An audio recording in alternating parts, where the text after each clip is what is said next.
Thế giới hôm nay xin chào các bạn.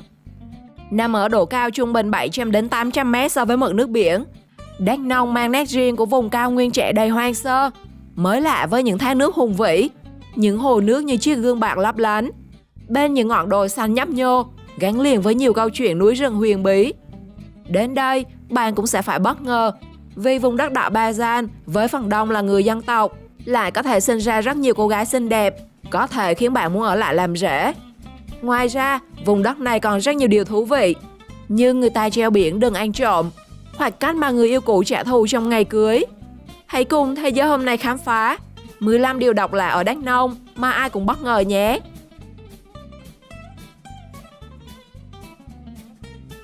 15. Làng tỷ phú thành làng bỏ hoang.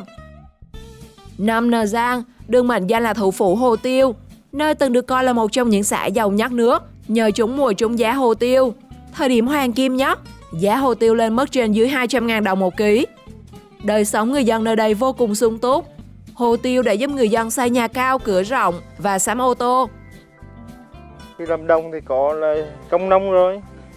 Còn nếu đi chơi thì sao? Thì đi chơi thì mình có phương tiện, có ô tô đó thì mình đi thôi. Theo thống kê sơ bộ của xã, toàn xã có trên 500 căn nhà được xây từ 1 tỷ đồng trên căn, gần 300 chiếc xe hơi con các loại, chưa kể đến các loại xe ô tô tải, dịch vụ du lịch, vận tải khác. Tuy nhiên, chỉ khoảng được 3 năm thì cũng chính hồ tiêu đã đưa các tỷ phú nông dân vào cảnh khốn cùng vì rớt giá. Có những nhà là hơn 3 tỷ. Đấy, bây giờ tiêu chết gần hết luôn này, cho nên là giờ cũng hầu như bỏ rẻ luôn. Một số giờ đi làm ăn cha Campuchia rồi Lào. Bây giờ thì các tỷ phú phải gánh nợ bỏ xứ ra đi, còn nhà cửa biệt thự thì hoang tàn, khiến không ít người tiếc nuối.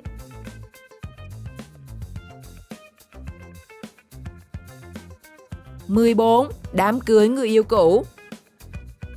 Nếu ở Hà Tĩnh từng chấn động vụ việc cô người yêu cũ tặng mắm tôm và cô dâu chú rể ngay trong ngày cưới, thì ở Đắk Nông khác hơn.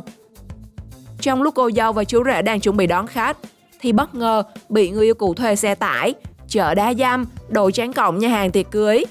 Bạn nam nào chuẩn bị cưới vợ thì cẩn thận xem lại có đắc tội với người yêu cũ không nhé.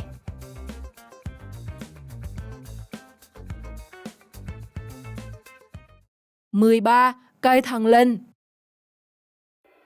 Theo chia sẻ của chủ kênh YouTube Nguyễn Thành Nhân Vlog, ở Bon Bờ Srê Bê, xã Đắk Som, huyện Đắk Long, có một cây đa rất lớn, tỏa bóng mát ngay bên vườn rẫy của bà con dân tộc Mạ.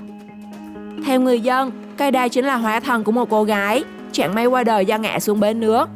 Từ đó theo truyền thuyết, ai tâm địa xấu, đi lấy nước ở đây về uống sẽ bị đau bụng, còn người tốt thì sức khỏe sẽ càng ngày tốt hơn. Do sự linh thiêng của cây, vào tháng Giêng âm lịch hàng năm, người dân sẽ tổ chức lễ cúng bến nước để cảm tạ thần linh giữ gìn và ban nước cho buôn làng. 12. Trồng bắp lấy cùi. Thông thường người ta trồng bắp để lấy hạt, nhưng riêng ở Đắk Nông lạ lắm các bạn à. Người dân trồng bắp mà chả lấy hạt đâu, chỉ toàn cùi với cùi. Kiểu này thì các bạn biết rồi đấy, chỉ có bỏ đi chứ bán được gì. Thế nhưng có một điều lạ là ở Việt Nam, cùi bắp có thể vứt đi hoặc phơi khô làm củi đun nấu. Nhưng ở Hàn thì nó đắt kinh khủng. Chỉ với 4 đến 5 cùi bắp có thể bán với giá hơn 40.000 đồng và người Hàn mua về dùng để nấu trà uống, với công dụng chống vàng da, chống phù, lợi tiểu và các chứng chảy máu.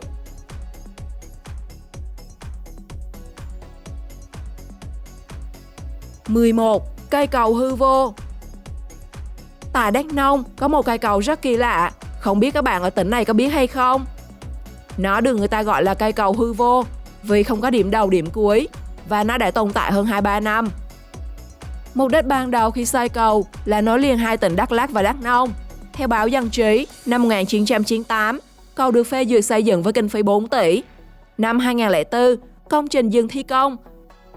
Thời điểm này, nó đã xây dựng được 2 mố cầu, 4 trụ cầu, 4 dầm nhịp 18 m. Từ đó đến nay, cây cầu bị bỏ hoang. Sau nhiều ý kiến được đưa ra khác nhau, năm 2022, Ủy ban Nhân dân tỉnh đã phê duyệt chi khoảng 3 tỷ đồng để phá bỏ cây cầu này.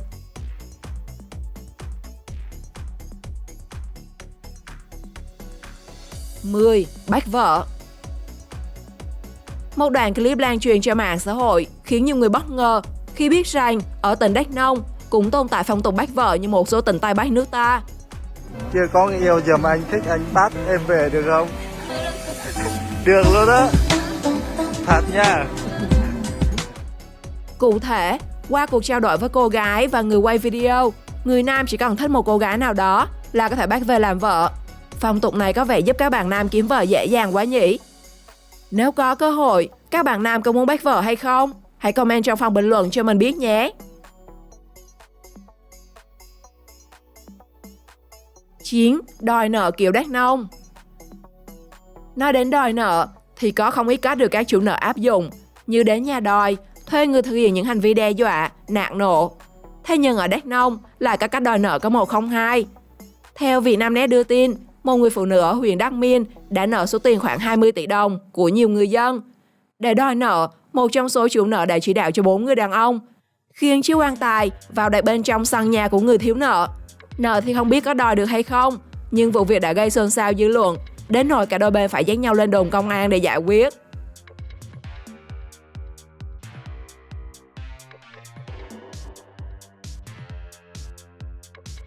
Tám. Thờ thần đá.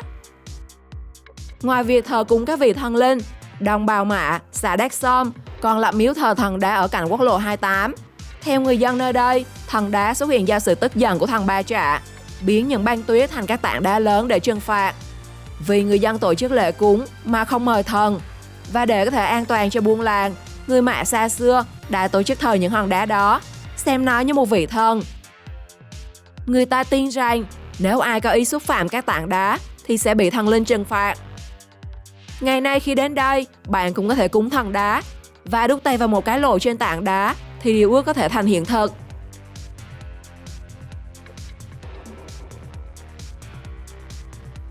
Bảy. Nứt đất. Đến Đắk Nông, khi đi trên tuyến quốc lộ 14, đoạn qua phường Nghĩa Thành, thành phố Gia Nghĩa, bạn sẽ nhìn thấy hình ảnh rất khó tin. Nó không phải cả núi non hùng vĩ, mà là một đoạn đường không ai dám qua, vì tình trạng nứt đất diễn ra vô cùng nghiêm trọng. Theo báo Thanh niên đưa tin, vị trí nứt gãy ở đây sâu khoảng 4 mét. Cây xanh trồng trên phần ngăn cách làn đường cũng bị ngã đổ vì sụt lún đất. Tại các làn đường vệt nứt, lún dài khoảng 40 mét và sâu nhất là 4,5 mét. Có vết dài khoảng 100 mét, rộng từ 30 đến 40 cm và sâu 1,1 mét. Trông cứ như có một thế lực nào đó đang muốn nổi lên trên mặt đất, như trong mấy bộ phim viễn tưởng.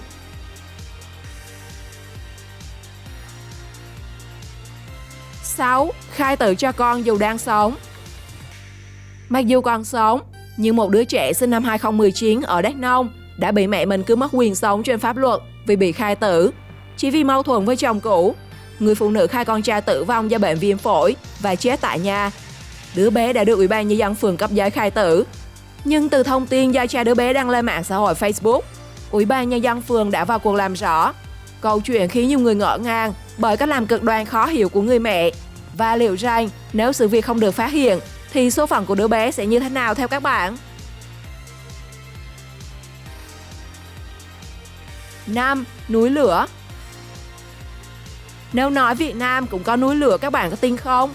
Thực tế ở Đắk Nông còn di tích hơn 5 miền núi lửa với hệ thống hang động không chỉ đẹp nhất Đông Nam Á mà còn sở hữu vô số bí ẩn thú vị của tạo hóa. Tại các núi lửa này, người ta tìm thấy dấu tích của người tiền sử và người ta tin rằng với 50 hang động có tổng chiều dài hơn 10 km, trải dài trên địa bàn 5 huyện, vẫn còn rất nhiều điều bí ẩn chưa được khám phá. Với những khung cảnh vô cùng đẹp mắt và ấn tượng, công viên địa chất Đắk Nông đã thu hút không ít du khách trong và ngoài nước.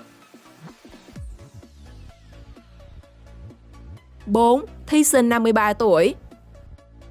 Không chỉ có tuổi trẻ mới ước mơ đi tìm con chữ các bạn à. Một người đàn ông 53 tuổi ở Đắk Nông đã làm bao người phải thán phục. Khi nỗ lực học tập để có được bằng trung học phổ thông ở tuổi làm ông nội, mà mục đích chính là để làm gương cho con cháu trong việc học tập, ông đã vượt qua đoạn đường 50 km vào mỗi thứ Bảy để học bổ túc suốt 3 năm liền. Liệu rằng đến tuổi của ông ấy, các bạn có còn muốn đi học hay không? Hãy chia sẻ câu trả lời của bạn bên dưới phần bình luận. 3. Vịnh Hạ Long thu nhỏ. Nếu nghĩ trên núi không có hồ thì đó là do bạn chưa biết đến hồ Tà Đùng ở Đắk Nông. Nó được ví như vịnh Hạ Long trên cao. Và khi bạn tận mắt chứng kiến, thì có lẽ bạn cũng suy nghĩ rằng, sao nhìn giống vịnh Hạ Long thu bé quá. Hồ Tà Đùng, hay còn được gọi là Hồ Thủy Điện Đồng Nai 3. Đây là thủy điện thứ 3 được xây dựng trên dòng sông Đồng Nai. Do đó Hồ Tà Đùng không phải là hồ tự nhiên, nhưng lại sở hữu một vẻ đẹp thiên nhiên đặc biệt, làm cho nơi này trở nên xinh đẹp một cách đặc biệt. Bao quanh hồ là vùng núi đồi rộng lớn, thế núi cao nên mới tạo thành lòng hồ hơn 3.600 hecta. Giữa lòng hồ có hơn 40 đảo lớn nhỏ, với muôn hình dáng độc đáo, có thể làm nao lòng bất cứ ai khi nhìn thấy.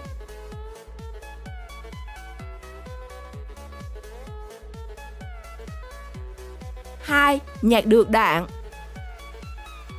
Câu chuyện tưởng chừng không có thật này đã xảy ra ở tỉnh Đắk Nông. Thay vì lượm được vàng, được tiền này nọ, một người đàn ông đi rừng nhặt chuối đã lượm được một túi đạn. Choáng chưa nào? Khi ông ấy đem nộp bọc đạn cho lực lượng công an địa phương, người ta thống kê có khoảng 200 viên đạn. Điều bất ngờ hơn nữa là, thông qua công tác vận động của các cơ quan chức năng tỉnh Đắk Nông, nhiều người dân đã chủ động giao nộp các vũ khí như súng các loại, thuốc nổ, đạn.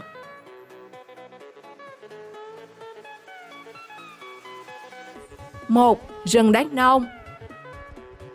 Nói rừng cho sang, nhưng thật ra bên trong những cánh rừng toàn là nương rẫy. Theo VTV24 đưa tin, tại rừng phòng hộ Giang Nghĩa tỉnh Đắk Nông, nhìn hai bên lối đi, ai cũng nghĩ là rừng vẫn đang được bảo vệ. Tuy nhiên đi sâu vào bên trong, bạn sẽ phải ngã ngửa bởi phần lớn đất rừng đã bị người dân lấn chiếm.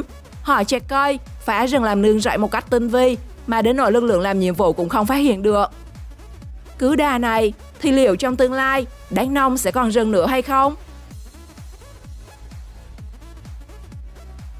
Điều độc lạ nào của Đắk Nông làm bạn ấn tượng nhất? Hãy comment câu trả lời của bạn trong phần bình luận cho mọi người biết nhé. Xin chào và hẹn gặp lại!